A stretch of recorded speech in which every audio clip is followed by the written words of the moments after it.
One of the things I've been sharing is these 4 R's for going into the new year. And the first one is you got to give yourself time to reset. It's just inevitable. It's like you can't just cross the finish line and start a new sprint. Give yourself some time to reset. And especially when Christmas, New Year's falls on middle of the week, it just makes it perfect time. And it doesn't mean you have to take a whole week off in a row, but it gives you more of that. Hey, Mark Domansky. Hey, Winnie Wong. Winnie, you're never in witness protection. What's going on there? Stephanie writes, spending time with kids, possibly going to a bowl game and snowboarding. All right, team, I want to make sure before we get this call started, um, first, do you have a blank page of notes? Because I'm going to be asking a lot of good questions that I want you to either have the answer now or you're gonna write the answer later when you have more time to think about it. Second is, do you have a 2025 calendar? If you're not brand new to patient mastery, you should have gotten one. A bifold, two in the mail, 2 pages is what I mean. And that's perfect for this. Otherwise, you may have the full wall calendar, like you might be able to see right there. I do right there. And if you don't have either of those, well, a blank sheet of paper will do. Hey, Jacob. Hey, Ellie. Hey, Juliana. Great seeing you all. So give me a thumbs up if you got something to take notes on and hopefully plot out dates on the 2025 calendar. Cool. Okay, you got that? I want to give a couple quick announcements before we dive in. First off, some wins my team have heard. Tribe coach Tom Gargiula exceeded 2023 collections by the end of November of this year. It's pretty cool, like exceeding your collections a month early from the year before. And recent mastermind member Mike Singleton did the same thing, exceeded 2023 total collections by the end of November. So giving them both shout outs. Next quick announcement is we don't have the page up yet, but I want you to put it in your notes. Our next in-person live event, we don't have the RSVP page up yet, is going to be the last weekend in February. So February 28th is a Friday, March 1st is a Saturday. And the deep dive topic is wealth generation. And it's going to be good. I'm going to be sharing things I've never shared before at other events, not in the Wealth Booster portal. If you came to Money Moves a year and a half ago, it is not going to be a repeat. It's new material. So that's wealth generation. Spouses are invited and encouraged to sit next to you the whole time, whether or not they're in the practice. Your money is a family affair, and there's no one that's going to take more responsibility and do the best for your money than you. Not your CPA, not your financial advisor. It doesn't mean don't have them, but you're always going to look at it most. So that's 2 months away. Some things coming up virtually. Tonight, we've got the holiday call. If any of you don't know what that is or feel weird getting on it, it's not weird. Who's been on a holiday call in the past? Let me see. Chris, Ellie, share, what do you like from the holiday call? It's just another level of getting to know people a little bit more personally. It didn't feel weird at all. Like we enjoyed chatting with each other and getting to know people because, we only get to see each other in person a few times. So it was nice. Yeah. So, and it's not just like a random chat. There's going to be icebreakers, cool questions. We'll break out into groups. No practice strategy, just fun connection with my team and awesome colleagues and a lot of banter and fun going into the holidays. That's tonight. Next month, the theme is biz owner mindset in patient mastery. And for those of you that have seen, last February, we had Phil Graham in Northern Ireland talk on leading your team. And he gave one of the most powerful talks I've ever seen. He's coming back next month and he's going to speak on one of our Tuesday calls, one of these calls on biz owner mindset. The guy is just incredible. And I've started to work with him more closely. And that's why he's doing this again for us.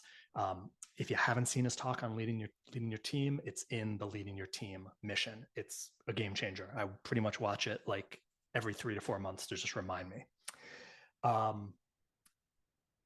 Dr. Winnie Wong is also going to become resident rock star. Dr. Winnie is going to be teaching in February, which is our Leading Your Team themed month. And Winnie's going to be sharing on how she just cultivates such great CA and team discipline and following. And Winnie, can you just unmute yourself and just share for even 5 seconds, like why should people listen to you when it comes to team leadership? Well, we're going to talk about how we can keep our CAs busy all the time and motivated. The checklist that we have in the practice, how we onboard a CA with the checklist, how CAs keep on track with the tasks on the checklist as well, and how you actually bonus them. So that's what we're going to talk about. But if you have questions, drop in the patient mastery group, and I'll just answer it in the Awesome. call. Yeah. Awesome. And for those of you who don't know Dr. Winnie, she's got one of the busiest practices in Australia, which is similarly worldwide. She's a rock star. So I'm looking forward to that, Winnie. And then something I mentioned in the Facebook group, we're going to start doing each month this coming year, and I'll start it in December before January hits, is giving you all like and it's of course optional if you want to do this, but making it more done for you, like an internal office patient promotion for whether it's referrals, reactivations. So giving you emails to send, flyer to print out, social media posts with not just the words, but the template and editable. So of course you could put your practice info on it. And if you don't have a CA or totally aesthetically inclined or declined, my tech team will make it for you. You're like, we'll do that. And we're going to drop the first one probably next week. That's all about new year, new you, like a January in-office promotion. Always just spurring more energy, more ideas, and things that you don't have to do on your own. So throwing a thumbs up if that sounds good. And every month is a different topic. And lastly, for our events next year, a lot of you have started, now some of you started to use Shockwave in your practice. Shockwave Centers of America is a sponsor for all of our events this coming year, and we promised we'd share them every once in a while. They pretty much sell the same equipment for 25% of the rate.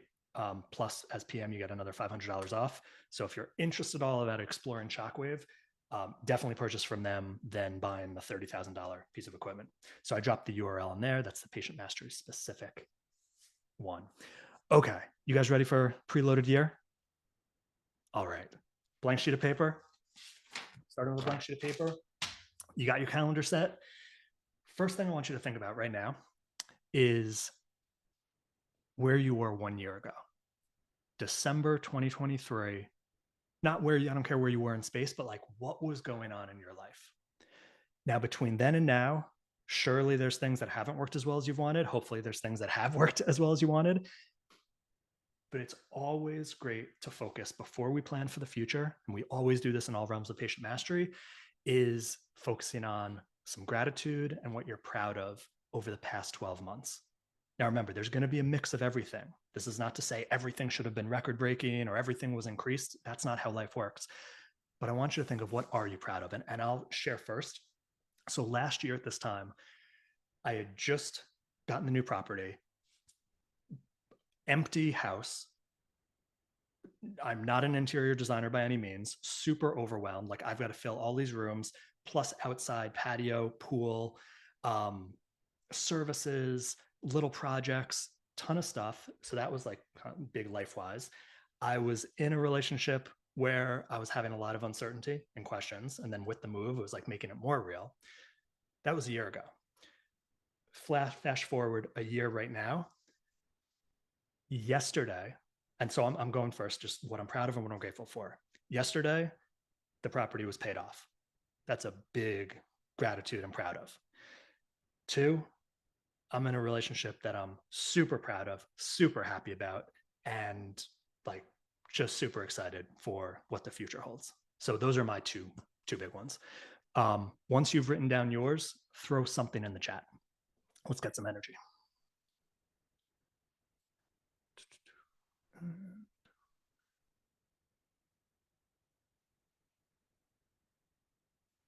And then give me a thumbs up if you can see the slides, so I know. A thumbs up virtually, like into the camera. Cool. Thanks, Matthew.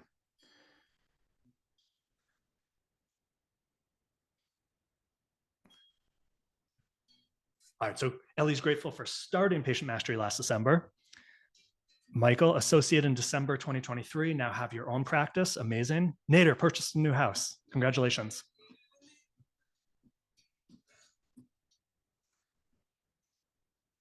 Chris, adding new associates.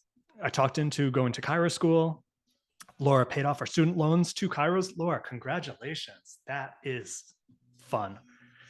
Matt had a team of B players and now let them go and now have a team of A players. Fantastic. Dalton purchased new home and started PM. Congratulations. LHBB, I don't see your face, so I'm sorry, but LHB also buying our Dree home. Amazing.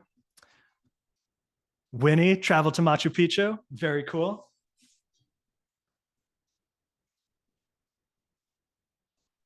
Jacob had a toxic CA, now gone, replaced with A player. Amazing. Ben, grateful for the opportunity to take over an existing practice, starting PM and clearing out student loans. Congrats, Ben.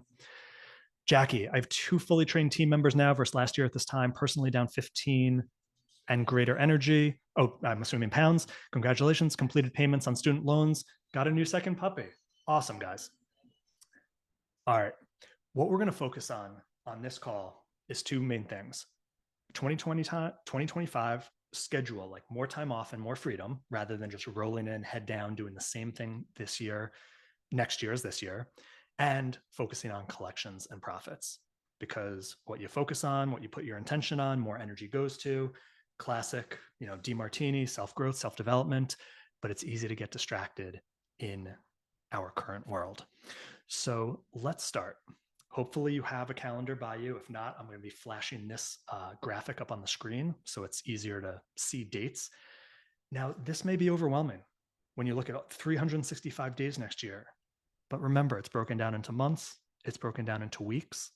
And guess what, guys? When we think about a 1 year, a 3 year, a 5 year, a 10-year vision, it all grows from how you go forward each day. Sure, you can have off days and vacations and you don't look at your goals every single day, or you have an eating cheat day if you have a certain diet. I get it. But when it comes down to it, it's how you choose to start your day and how you plan your day every day that just adds up to the mountain of a year and 3 years and 5 years. Cool? All right. So let's start with, I want you to pick for next year, 2025, how many vacations you want to take. You know how many vacations you took this year? How many do you want to take next year?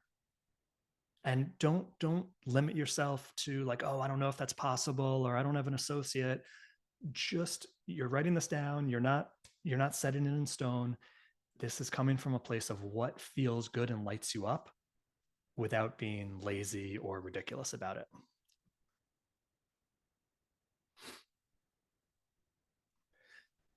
And this has nothing to do with knowing where you'll go. This is just, so for instance, I plot my year. I started this a few years ago where I couldn't imagine planning a year in advance, like my actual calendar. It just wasn't part of my skill set. And then when I started doing it, I realized how much better the year goes when you put it on paper, you map it out on the calendar first. Life caters to you rather than you being at the whim of, did a wedding get scheduled? Did a funeral happen? Do I have to go somewhere for this that just popped up on my radar and it interferes with something else I wanted to do? When you create it first, 95% of life will wrap around it. So how many vacations do you realistically want to take, and how long is each? Oh, and I was saying, for my schedule, what I've realized is a really nice cadence for me is every approximately 8th week, I take a detachment from calls. Sometimes I'm completely detached from work. Sometimes I'm just doing back-end stuff because it's a different part of my brain that's being used. And I give my voice a rest. But pretty much every 8th week. And when it's around the July, it might turn into a week and a half because it's like 4th of July weekend. And when it's the end of the year, like coming up, it's a week and a half. So it's like I'm taking off from the 21st to the 1st. That's my cadence. That works well. So when you've picked that number, and don't brainstorm on it so much, throw an example in the chat, because sharing your example in the chat makes it more real for you. And it also gives other people ideas. So you could share, it could be 4 1-week vacations and 4 3-day long weekend getaways. It could be 2 2-week vacations and 2 1-week vacations. There's no right or wrong answers here. Michael, work 12 weeks, the 13th off. Awesome. So pretty much like every quarter, you're taking the week off. Michael, 2 1-week vacations. Nader, 2 1-week vacations. Awesome.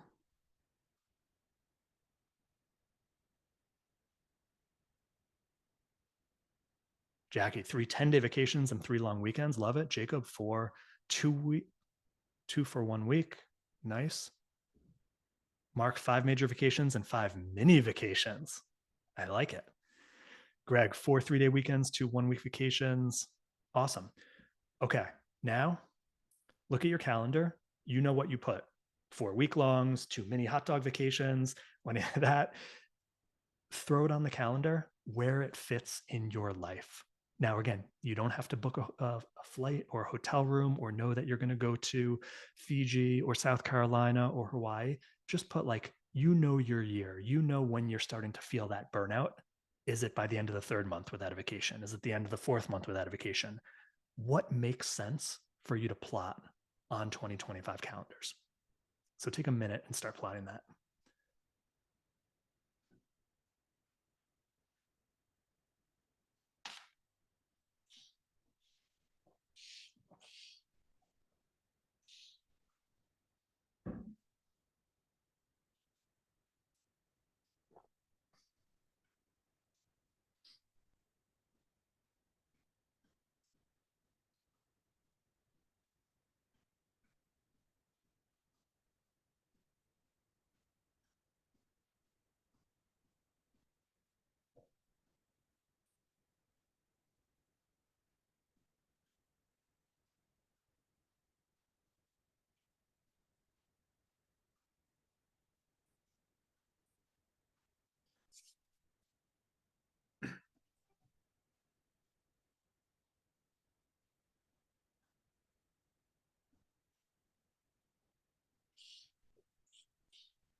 And if you're done, throw done in the chat so I know when we can start moving forward.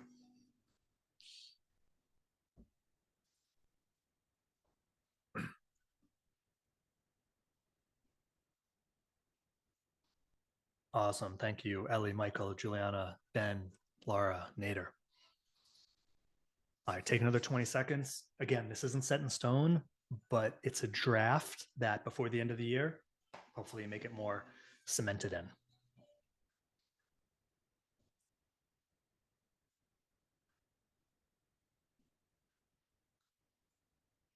Okay. All right, you already did that. All right, let's go on to next. Now, when it comes to personal stuff, we just talked about vacations, but there's dates and times you want to create in your calendar that aren't just vacations. So think about visiting family. You know, in your life when that more often happens. For me, July 4th, that weekend, oftentimes is a family gathering, Christmas, Thanksgiving, family birthdays. Those are very common. So I want you to start plotting, thinking about when do you normally visit family? Second is whether it's by yourself, a couple with your partner, or maybe it's a hobby retreat. Like maybe you love, maybe it's like long distance biking, and you know, oh, there's this thing where I could do a 24-hour, 180-mile bike ride. That's probably doesn't even make sense. Are you giving yourself it? So you don't have to have the exact dates, but like for me, the hobby retreats are complete like electronic detachment meditation, go to a retreat center for 2-3 days and just like check out. That's me. I'm not weekend warrior. But you know what fills up your cup. You know what revitalizes you. You know what gives you energy. You know what makes you smile. And then when we talk about personal and couple retreats, that's what we talk about is, man, hey, go on rent an Airbnb. Don't take a flight, half an hour away. Bring a journal, bring a books, and connect with your partner for 2 days. It's really, really powerful. Actually, on that topic, Chris DeVoe, I feel like you recently did that. Can you just share the power of that with your wife? Yeah, just in the beginning of November, we went 40 minutes away to an Airbnb, right next to a restaurant we wanted. And it was really cool because we just, like you said, we sort of checked out. We did have our phones. We weren't really using them. And then we did some couple workshop stuff that we had been working on with a book. Then we did some goal setting for ourselves for the following year. And really diving into some really fun questions with each other, different things like that. And just being, actually, it was sort of cool because during the year, it's a very popular vacation area, but because it was off season, no one's there. So it was really nice just being really sort of by ourselves and not having those outside distractions. Awesome. Thanks, Chris. So yeah, again, this isn't something, guys, where you have to have the exact right agenda. It's just doing it, and magic happens by detaching from your normal way of life for a couple of days. It doesn't have to be an expensive Airbnb or anything. A notepad, the willingness to like, hey, let's talk more and have conversations and go have some walks in nature. Amazing things happen. So I'd recommend trying to figure out one of those in the year. Okay, let's get back. The next is holidays and birthdays. You know when your families or the most important people in your life are. Throw those on the calendar now. Like it could just be a circle. So, you don't forget the anniversary, you don't forget the birthday gift, you don't have to go anywhere, but it's just, it's there visually staring right back at you. So those 3 topics and looking at the calendar, have at it.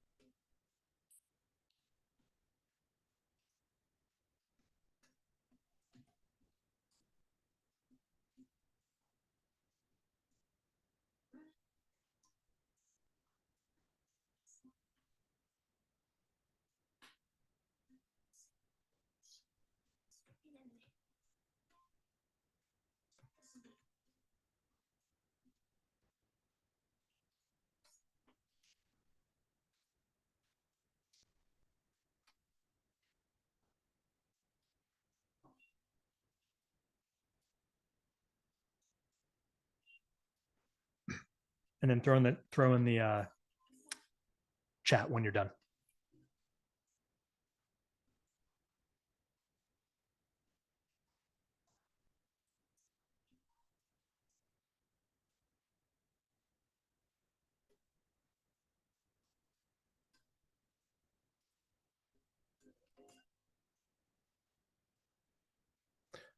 Awesome.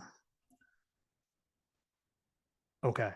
Throw into the chat just from what we've done so far. We've talked vacations, we've talked detachment, birthdays, holidays. What's the most important schedule item next year you're going to make sure you don't miss, that you're happy you just put in right now? What's the most important one? Throw it in the chat.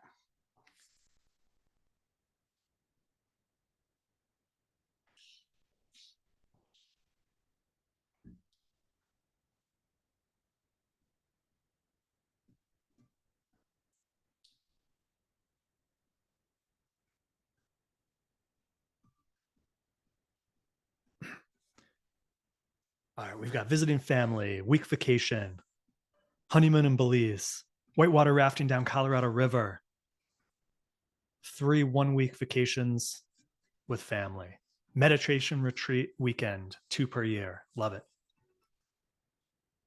10-day trip to Zion.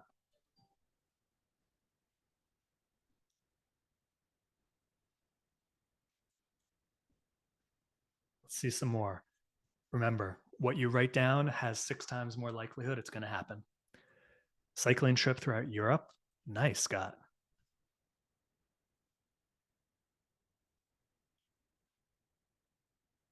Okay, continuing on. Now we're going to switch from calendar to practice focus.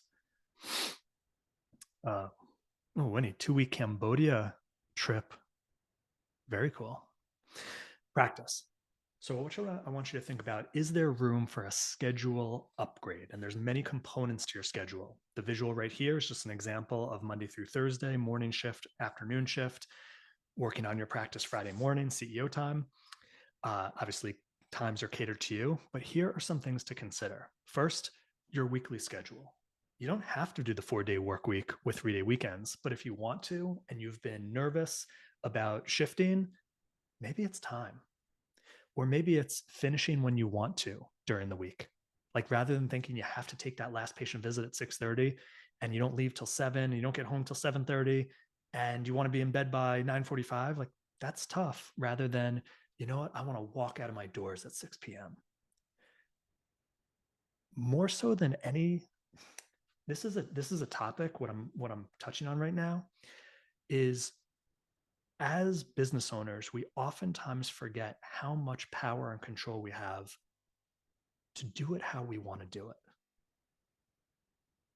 So whether you want to finish at 4, 5, 6, 7, you could be successful either way. Do you want to start at 7 a.m., 8 a.m., 9 a.m., 10 a.m.? You could be successful at any starting. Now, are there things you shouldn't do that will hurt success? Yeah. But oftentimes we're our own worst enemy. And we just think, well, because 80% of chiropractors don't do it this way, there's no way I can. And that's not true. When you're coming from a good place and you bring your intention and your work ethic and your inspiration and your energy, you can make it work. Anyone on here willing to share who's gone from maybe 5 or 6 days in the office to the 4-day work week and like, man, I wish I did that a decade ago? Anyone willing to share to give someone else some energy and confidence around it? Come on, don't be shy. Well, Chris, Ellie, you go. I was doing weekends and 5, 6 days a week a couple years ago, and then went to a 4-day week, and it was entirely much better for my psyche and much better for the patients too, because they got a better doctor out of it. But I do want to say I had an associate that came in and was able to work other days that helped with the practice. And recently I let that associate go, but I held on to the 4-day week and we're still seeing more patients than we've ever seen. So amazing. And Ellie, didn't you like also get engaged when that happened too? yeah, I got. Yeah. So like think about all the bonuses, you know? Yeah. I get to keep that money too. I don't have to pay it to my associate. Although we are Awesome. looking for another associate, so Awesome. we're totally packed. Yeah. Thanks for sharing, Ellie. Okay. So next one is, are you putting in some CEO time every week? We recommend, if you're doing the 4-day work week, Friday morning, whether it's from your home, from the office, but you're not seeing patients, whether it's an hour, 2 hours, you're the business owner. There is always something to be working on, to be looking at, to be analyzing, to be assessing, to be creating, to be delegating, to be training. And every week you can focus on something else if you want. But it's so common as chiropractors, we put our head down, we see our patients, we do as much as we can during the lunch break, in between patients, and then we don't give ourselves some breathing room to focus on the practice. Like going 100 feet up, looking down and saying, what could be better? Efficiency, systems, people, right people, new hire, training, fees, studying the PM material. So when can you commit to more CEO time? When in your schedule? Write that down. Next, learning and connection time. Obviously, you're on this right now, and that's amazing. But is there a weekly group call that you used to get on and then you let it slide? Or just daily material study time, like recommitting to, hey, is there 20 minutes a day? I could go in and watch the next video or watch a recording or brush up on things that, hey, I haven't looked at that in 6 months or a year. And maybe the video is updated, or maybe I'm only doing it at a C level and I could take that to a B+. So when during the week is right for you for learning and colleague connection time? Have I been delaying on scheduling my tribe coach one-to-one call, and now I feel stupid because it's been a month or 2? No, just reschedule it. Get on it.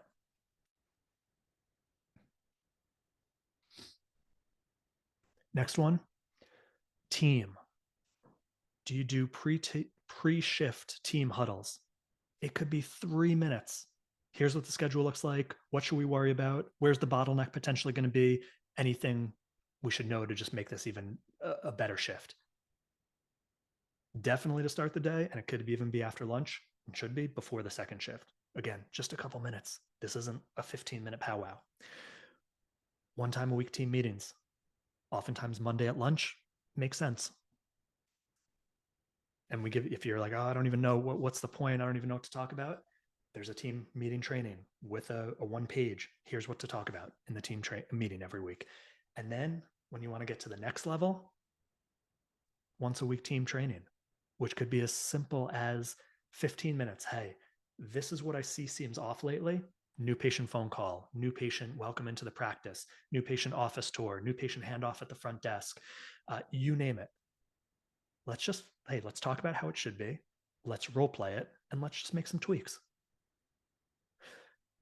Winnie, can you share 30 seconds just on when it comes to like spot team training? Because I'm sure you have that as like structured, why you do it, why it's valuable. Just give some emphasis and energy to it. I pay attention during my shift on what is not flowing properly, and I get feedback from my associate. I write that down, and then I talk to the practice manager. Normally, she runs the training now with the CAs to be like, "Hey, here's what's going wrong. Can we go through the whole procedure again?" And then every week it just get refined. And same as when it comes to my associate, I pay attention to what it's not flowing well, and then when it's come to our weekly training time, we just train on it. So we literally just role play, and then it's like, here's the script, here's what is off, here's what could change, and here's how the tone should be.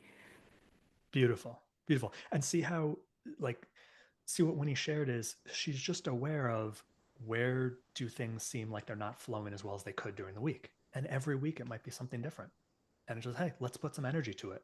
It's as simple as that. It doesn't have to be the perfect 52-week training system and every week you do this. No, that's not real for what your practice needs. You know what doesn't feel right. And as chiropractors, oftentimes one of our biggest Achilles heels is we don't want to confront what's not feeling right, because usually it's someone isn't doing it how they're supposed to do it, isn't doing it as good as it could be done. You may not know how it should be done, and we don't want to confront an area of weakness. But that's where growth and power come from. And last, what seminars are you attending? You know what you love going to. I already mentioned the next live in-person one for Patient Mastery is February 28th to March 1st. It's a Friday, Saturday in San Diego. I feel crazy. I actually don't have my 2025 calendar in this office, but I'm going to put, I believe the intensive, I put it in the chat, is June 24th to 25th. Maybe it's 23rd to 24th, but it's the last Friday, Saturday, I believe, of June. If someone has theirs on them, which you probably half of you do, correct it in the chat if that's off. But those are the next two ones, and then we'll do another deep dive in October. But take a minute right now. What do you know you want to make? And circle it on the calendar.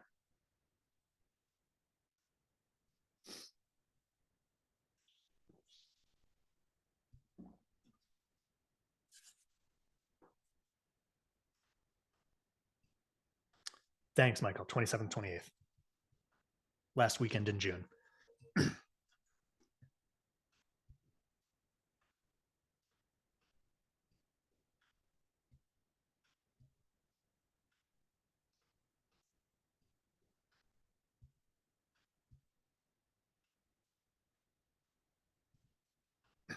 Hey, Michael, could you throw in the October deep dive date too into the chat?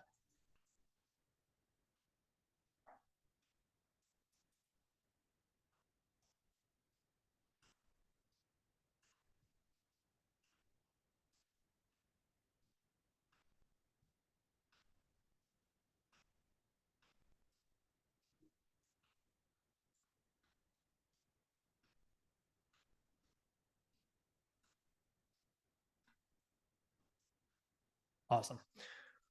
All right.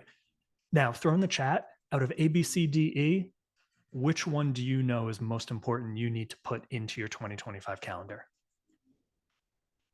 Actually, A, B, C, D, because that's more like specific to you and your practice. A, B, C, D, which one is most, you need to put more attention and upgrade? All right, we got C, B, and C.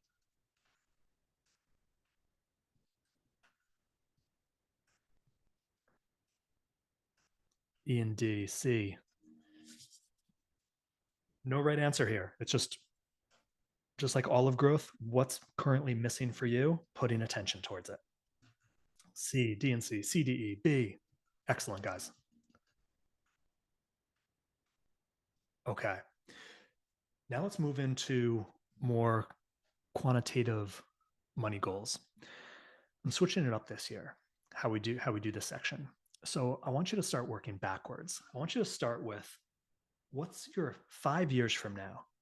What is that going to be? The end of 2029. 5 years from now. What do you want your collections goal to be monthly? Write that down for yourself. What would you like in 5 years from now? Maybe you can see having associates, maybe not, doesn't matter. But 5 years from now, what inspires you as a monthly collections, not your total collections for the year? Where do you want to be?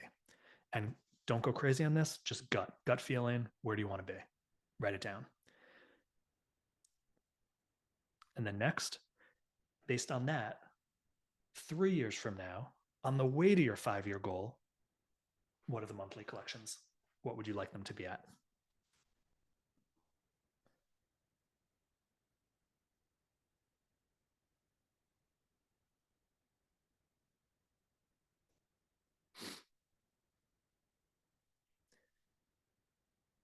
And then based on that, this time next year, so in a year, what would you like to be finishing December 2025 as your monthly collections?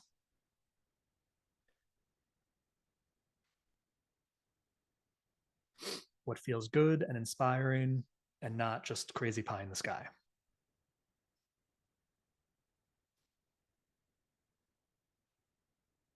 Okay. And then there, if you're collecting that much in December 2025, what are the profits on that collections goal? And remember, I'm going to throw this graph here for healthy profit margins for your business. So the top row, this is the monthly collections. And this third row, what percentage of profit is a healthy margin for that monthly collections amount? So you know if you're in the target range or completely off.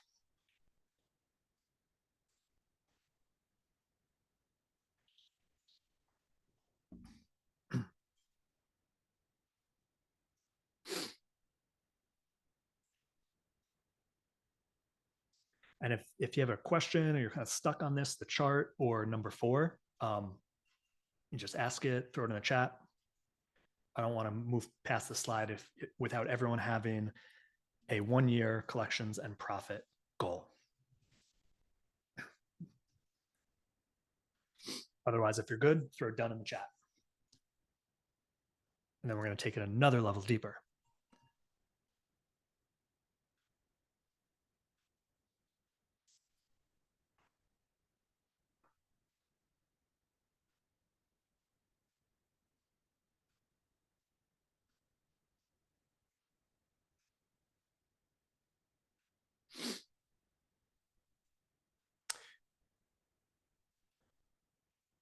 Okay, I'm not seeing any dones, so this should be simpler.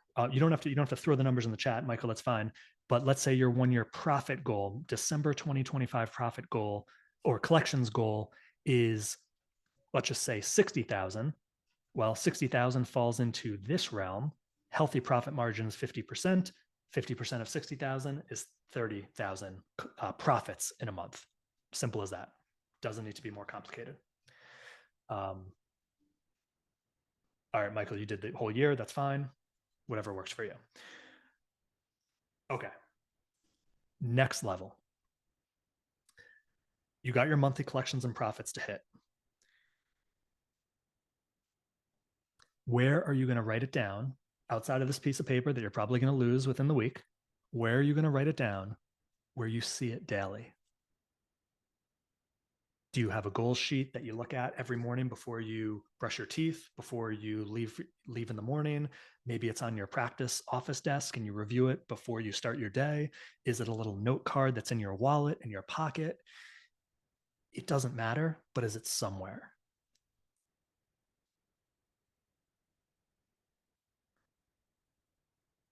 So where's that going to be for you?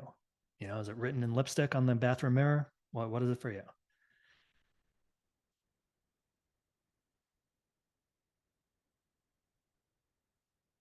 And throw in the chat, where do you keep your goals written down? And this isn't for the world to see, this is for you to see. Throw in the chat. Where's an example of where you keep your goals?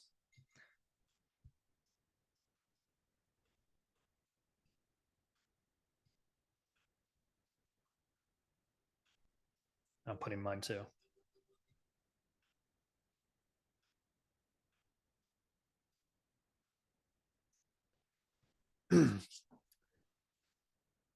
Winnie, in my planner, there's a goal page. Greg, in daily planner and with daily incantations. Me, I have a one-page sheet. That's the first thing I look at on my desk. I have a note card on my nightstand and a vision board in the closet. Ellie, closet where I get ready every day on vision board. Stephanie, mini poster board.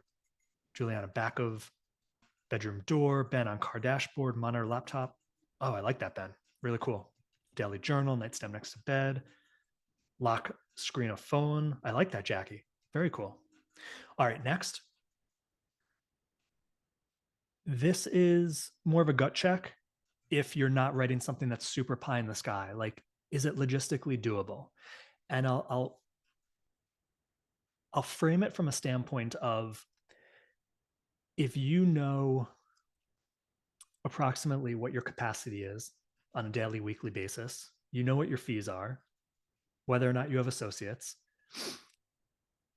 you know, there's certain ways to increase collections and profits. There's raising your fees. There's seeing more people, delivering more services. There's other people delivering services, things like that. If you, let's just say hypothetically, are not planning on raising your fees more than 10% next year, you're at 80% capacity, or so you feel you are, and you think you could only increase capacity 20% and raise your fees 10%, and you're not going to do any other services or charge anything different or get an associate, is doubling logical? So that's what I'm getting at. Like, just thinking about the components of what you set your goal at to what it actually takes to create it tangibly.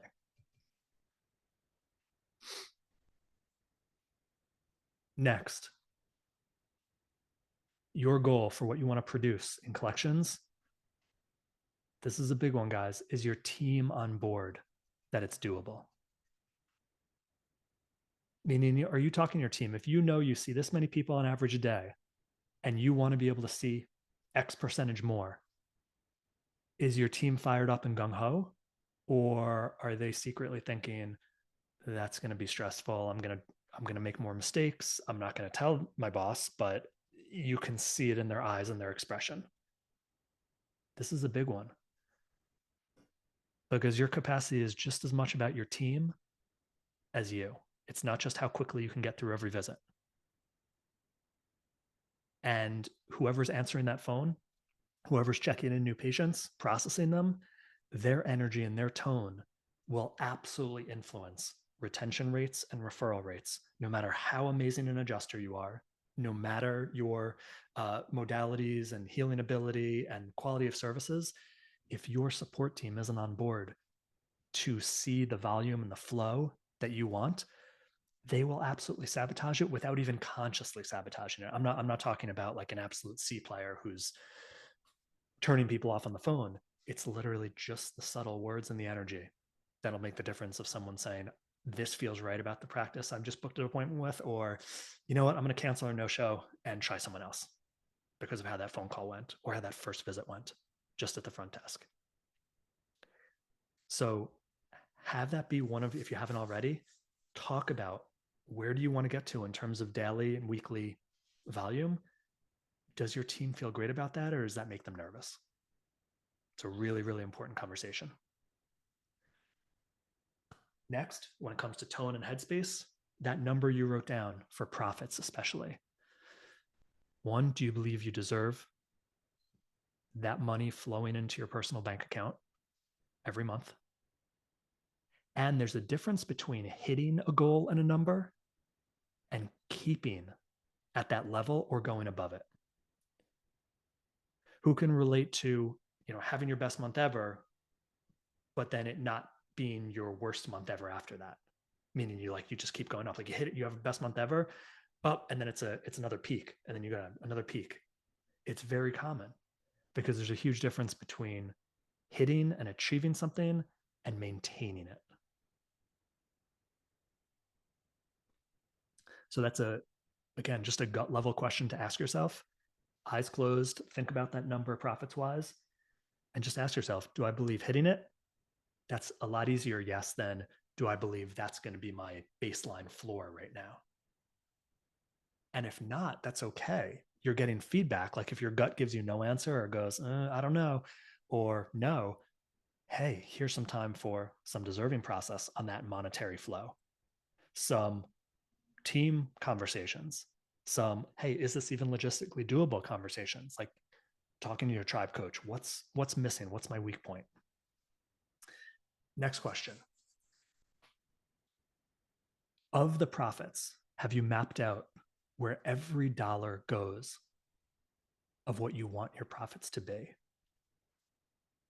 So quick example, your profits right now are $25,000 a month and you want them to be at $40,000, a $15,000 increase every month. Well, and this is, guys, this is what I've never seen taught. This is deeper layers of the onion. If you don't know, like you literally have it sketched out, of that 15,000, some of it's going to go here, here, here, here, and here. There is far less of a chance life's going to give you that new energy if you don't know how to handle it. Just like let's just say 99% of lotto winners are not only back to where they started years later, but they're in a worse spot because they couldn't handle that new energy that they didn't create and really earn on their own. No difference. Doesn't have to be lottery. It doesn't have to be millions falls into your lap. We're talking about 40, 50, 60, 100% doubling of what you're used to. If you're not 100% sure how to handle it, life's not going to have it flow to you. And here's some examples from the PM cash flow, which is in the Wealth Booster mission, of things you could think about. Where does that extra money go? Some of it's going to go to, we're talking about profits now. So after your business expenses are paid from the extra collections and the extra profit you get, some of it's going to go to taxes. You know what your state and your federal bracket is approximately. Some of it's probably going to go to increase life overhead because it's rare to start making a lot more money and not spending more on yourself. It's just normal. Retirement long-term savings, how much more is going to go to that bucket? If you have a tithing discipline, you know how much goes, what percentage you do, how much you're going to choose out of that profits to put towards debt repayment if you have it. Do you have a fun reward type account? Or adding more extra cushions to whether it's your life monthly overhead, practice monthly overhead, emergency account, whatever you call it. And these aren't the only areas, but these are 2, 4, 6, 7 common areas.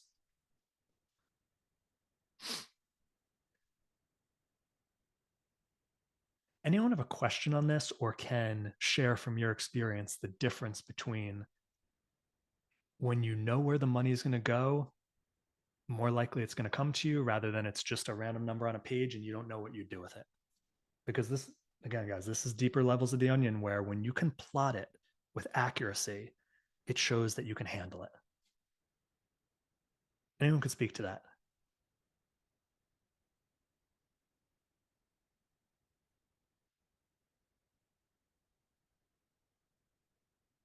James Parsons, can I put you on the spot? Just because I feel like you can speak to this for 20 seconds just because you're always forward thinking. Anything you could share on this point? I like how you define my talking parameters of 20 seconds. Exactly. You Yeah. can't stay in a box like that. So anyways, you have to create a void in order to fill a void. That's kind of my motto. So whether it's creating space for patients like what you shared with, with one of the docs, Chris, is creating more new patient spaces. We all of a sudden started scheduling more new patients. when you created more space. If you don't know where you want to put that money, and by creating the financials, whether it's going to go into a fund to start buying Airbnbs, whether it's going into buy a new building to be your own, to create assets for yourself. So just create the investment opportunities. That's creating the void of where that money that you're going to make, and then it keeps you driving to get through the tough times, to fill that empty bucket. That's as short as I could go. Perfect. 19 and a half seconds. Amazing. Yeah. And guys, this doesn't just apply to money. I mean, this is no different than, let's say you have a health goal. The difference between I'm at this weight and I want to be at this weight because it sounds better, compared to I'm at this weight and I know by getting to this weight, I'm going to have more longevity. I'm going to be able to play with my grandkids. I'm going to be able to dance with my daughter at her wedding. I'm not going to end up on a respirator at 75 with emphysema. Like when you have, like, it's no different when you have that reason compared to, oh, this just sounds better. So if a lot of us create our money goals with, this just sounds better, this is bigger than what I'm currently getting, this is more, whether it's 50% more, double more, like those are very common jumps. But if you don't have a reason for it, you're not going to think in the way, take the actions, and have the discipline, commitment, and perseverance to create it if you can't see what exactly is this going to do in my life and for the people I care about. Cool. Thumbs up without being overwhelmed. Yeah, this is the real stuff. Okay.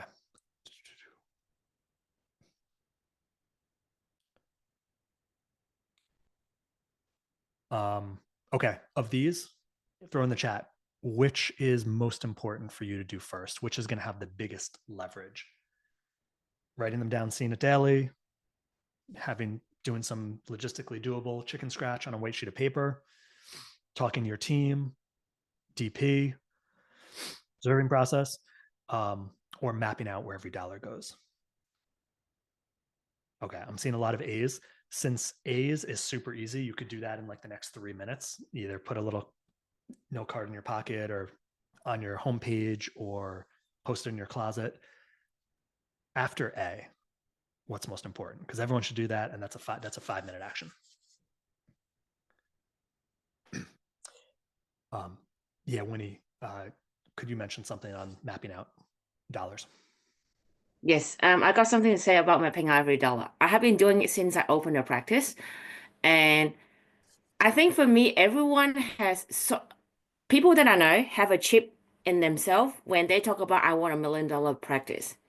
Whereas for me, I have $1 million practice because I know that with my profit, this amount go into donations. This amount go into my growth. This amount go into my retirement fund that I know that I'm building my future. And it feels more tangible that it's just like, okay, if I'm earning this amount of profit next year, this go into my retirement. And I could just literally lay out my next 30 years now that I know that I'm like, okay, if I'm on track doing this, continue to grow. In 30 years' time, this is how my quote unquote retirement, even though I'm not going to retire, retirement is going to look like. And at the same time, this is how my lifestyle is. Because I think it's interesting how when I talk to people, it's like, hey, I go on 4 holidays every single year, 2 overseas trip, and every single person just tell me you deserve it because I've worked my way through in the amount of profit that I earn, the effort that I put in. I deserve this lifestyle that I work. So I would highly encourage you to work out how your lifestyle costs and what your retirement want to be and how you're going to get to there so that when you set your practice goal, it's kind of like, okay, this is building to the next. But take it another step further. For me, it's not only just building mine, it's building my associate and my team. So for me, when I see $1 million practice, it's like, okay, this is how I'm going to achieve. This is how my team is going to achieve. Awesome. Thank you, Winnie. And guys, this doesn't have to be 100% perfect. Like you may not know, oh, what amount do I want saved by what age? You're getting too technical. Having anything is always better than having nothing. So again, start with the chicken scratch, start with a vague goal, and you can always, week by week, month by month, year by year, you're also going to evolve in what your wants are. No different with a new patient. You have no plan of action for them. Let's see how it goes. Worst thing you could ever say. You have a timeline, a frequency, an expectation. You're not exactly right, but hey, it's going to go a lot better than if you say, well, I'm going to start seeing you, twice a week and we'll see how it goes. So again, you don't have to be exactly right to have massive improvement. And James wrote, this action keeps you from burning out. Okay. Hey guys, I know we're at 2. Stay on. I'm going to keep going until I finish these questions. And of course, if you have to go, this is recorded and it's going to be thrown into the portal. All right. Let's do another level of 2025 monetary. So we're talking about debt reduction, if you have it, and wealth growth. So I want you to first write or answer this question. Do you know what your current debts are exactly? So whether that's student loans through multiple processors, business loan, maybe more than one, CC debts that you're not paying off each month, mortgage, even though mortgage may not be bad debt, it's still a debt. The more clarity you have on what you're responsible for, what you owe, the more you could knock it away. One of the biggest reasons people have their debt snowball and get bigger is because they're just not aware. They don't open up the letters. They don't log into the system. They're not aware. It doesn't have the light under the butt. They don't have that sense of urgency. Just being aware of it. That's why we've offered Monarch Money this year to members, of just a one site where everything can come together and it shows all of your assets, all of your savings, investments, the difference, and a ton of other stuff. It just works. Next, do you have a plan for monthly repay schedule? And I don't mean your monthly mortgage payment. I mean the debts, the bad debts that you want to knock out as soon as possible. Is it a percentage of profits? Is it a fixed amount each month? Do you have some type of plan rather than just, let's see what's left over at the end of the month?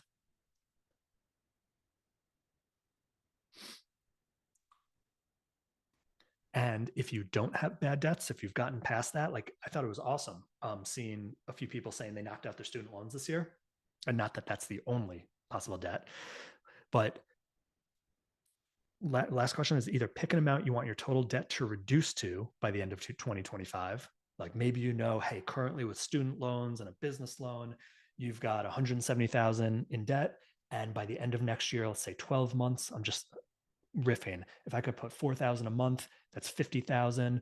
It's down to 120,000 by the end of 2025. That's awesome. That's like 27% down. And if you have no debt, awesome. What's a total wealth and assets goal for the end of 2025? Based on what you put every month, what you currently have, it growing. Again, this isn't about accuracy. It's just about creation.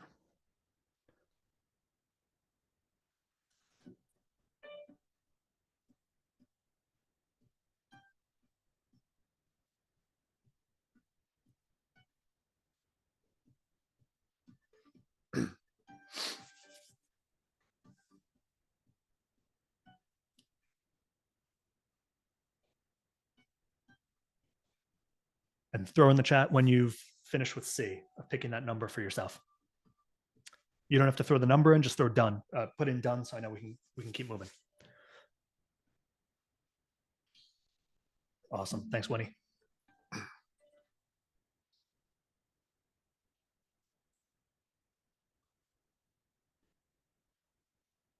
Thanks, Michael.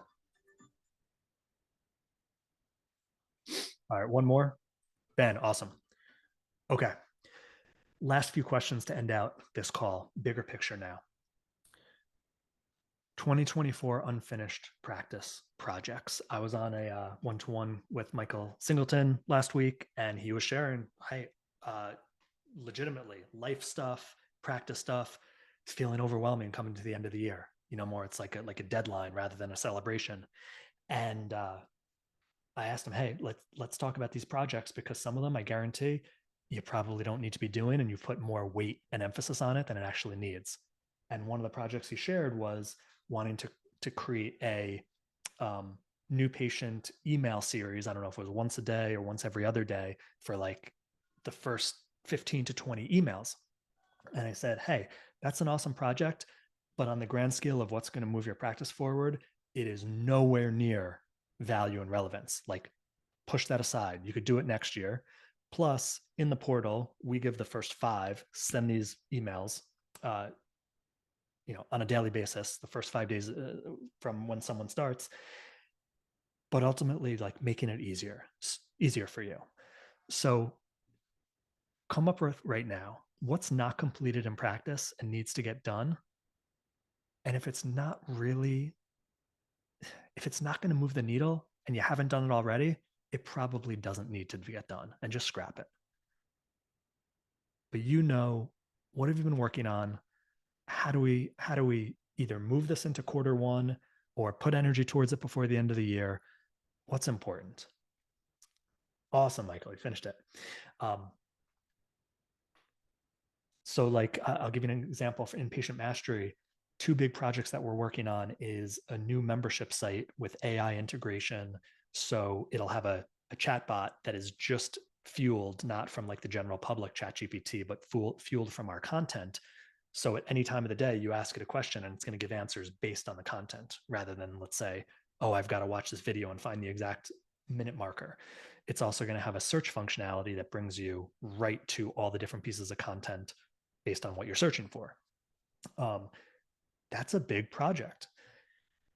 There's also, on the back end for my team, like admin and all the back end work, upgrading our systems and all these integrations and automations. And that's a big project.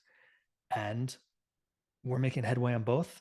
And the back end is actually more urgent for us because Olga and team members that you don't even know, like, they're so spread thin with having to do a lot of things manually that could be organized.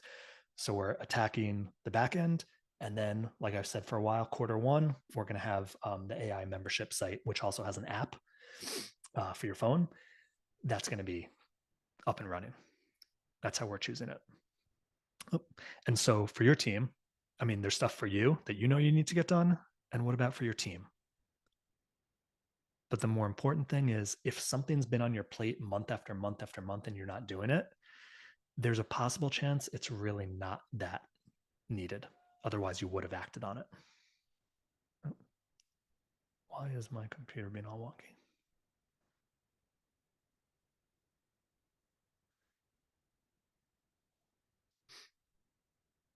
So take 20 seconds.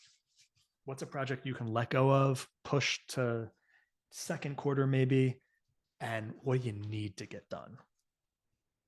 Here's if you bill insurance and it's like, you need to get these notes in before the end of the year, otherwise you can't get paid. Like, that's time sensitive.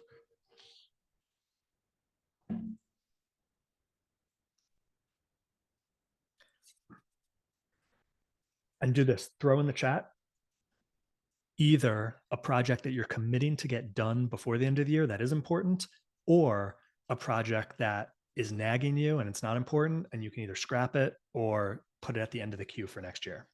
What's an example? Either you're going to get done or you're pushing it away. You're not going to let it stress you.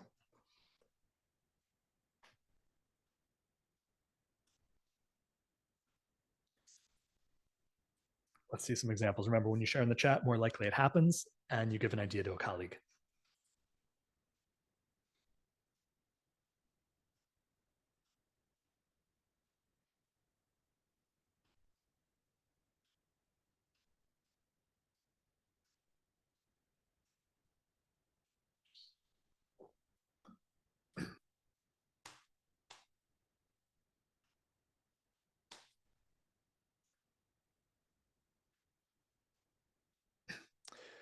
Greg, new hire onboarding training for CAs.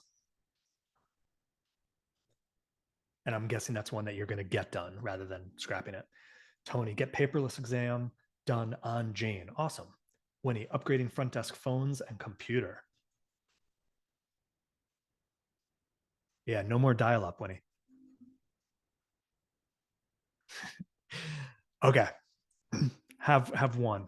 Nader, finding an A player. Excellent. How about this one? We've done a lot of technical work on this call, like crunching numbers, setting dates. What's your biggest aspiration for 2025? Let's look a big picture anywhere in your life. We're not talking vacations, collections, profits. What's an example of something that you'd love to accomplish? Again, it doesn't have to be monetary or success wise. What's something for you here?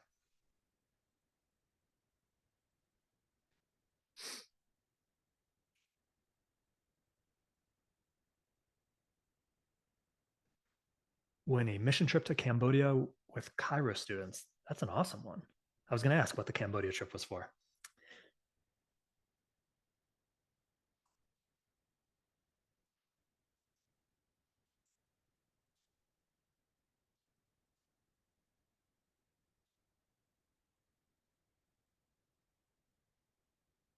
Let's see some interesting ones, and then I'll throw one I haven't shared with anyone yet in the chat.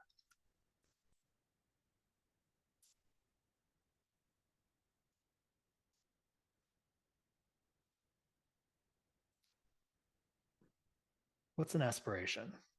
A bucket list, something that would be meaningful for you. Maybe you've thought, hey, at some point in my life, but you know what? Could I do that next year?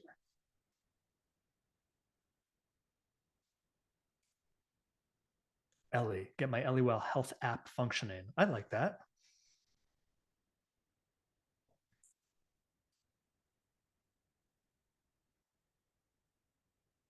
All right, I'll throw my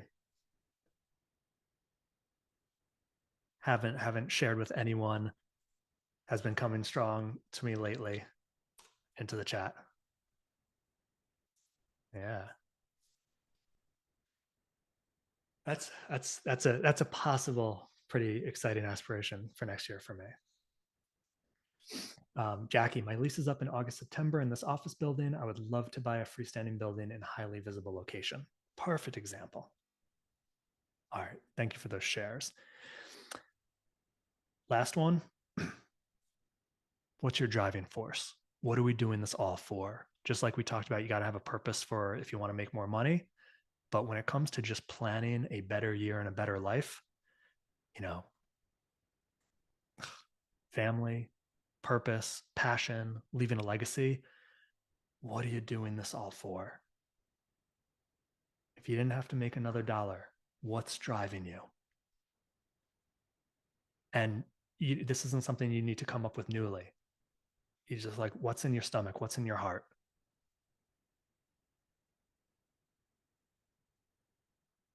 Like, I have a passion for lifelong partnership. I have a passion for making a difference in this profession and for chiropractors. I have a passion for peaceful life, you know, around animals and children. Like those are present for me, and you know that.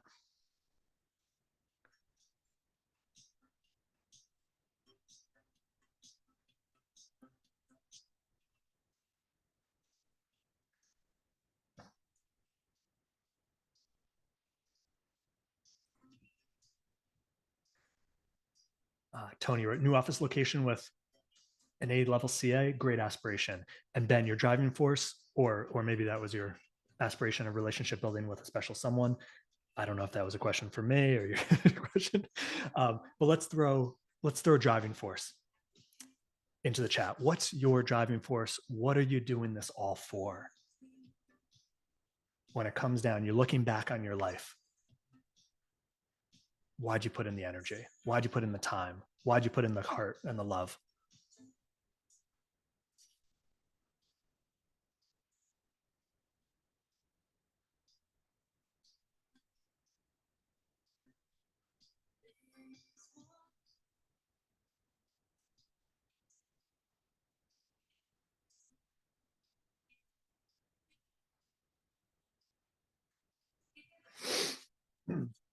I just put in mine.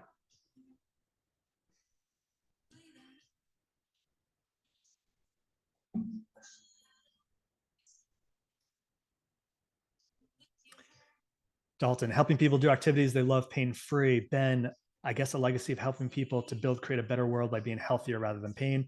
Laura, I think you accidentally sent that just to me, but it didn't seem private. So I'm just going to share your family, getting sick people well and keeping them that way.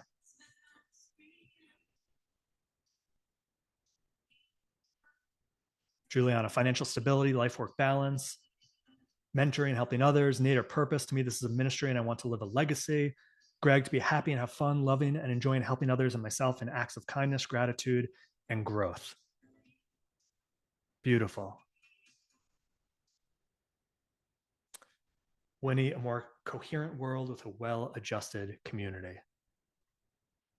All right.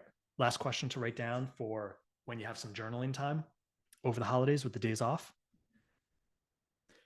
I know I'm successful when. What do your days look like? How do you feel? What does life look like? I know I'm successful when. This is a great end of year by the fireplace, thinking about it on a walk in the woods, walking the dog, just brainstorming and getting what's real for you, not chasing the proverbial, I have to have $1 million practice. I have to have 2.5 kids. I have to have the white picket fence. You may want that, but a lot of what we chase is because that's what seems to be what we should have, rather than getting, honest with yourself. I know I'm successful when. What does that look like? So,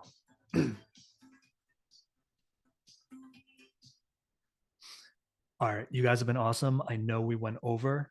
Thank you for all the shares in the chat. Tonight, holiday party, no strategy, brain can rest, a lot of fun banter. And that is at 7 p.m. Central, I believe. We'll hang out for an hour, not recorded. You make it or you don't. Fun icebreakers, fun group connection in group rooms. Before we break from today, can I hear from one person what was most valuable before we finish this call? And the recording will be put in the platform. You can review it. And we've got the AI recording, so it'll make it like action steps, go to certain points if you missed it or I went too fast. But I'd love to hear before we finish up what was most valuable. Tony, hit it. Just thinking out there, 5 years and just getting the creative juices going, and it was really good. Yeah. Sometimes we need prompts and we need to be told to do it because life gets distracting, and there's more stuff than ever. And it will only get worse of the level of distraction life has on us with technology and everyone that knows how to pull our attention in different ways. So thank you for spending the last 75 minutes with me and starting to map out a really beautiful and valuable 2025. I'm excited for all of you. I'm excited for myself. And I'm excited to do this together, because together always goes faster and further than on your own, and especially like-minded colleagues together. So you guys rock, and hopefully I'll see you tonight. We'll hang out. You can bring a favorite beverage, and just look to connect and have some fun conversations with my team and awesome colleagues. You guys good for now? All right, thanks, team.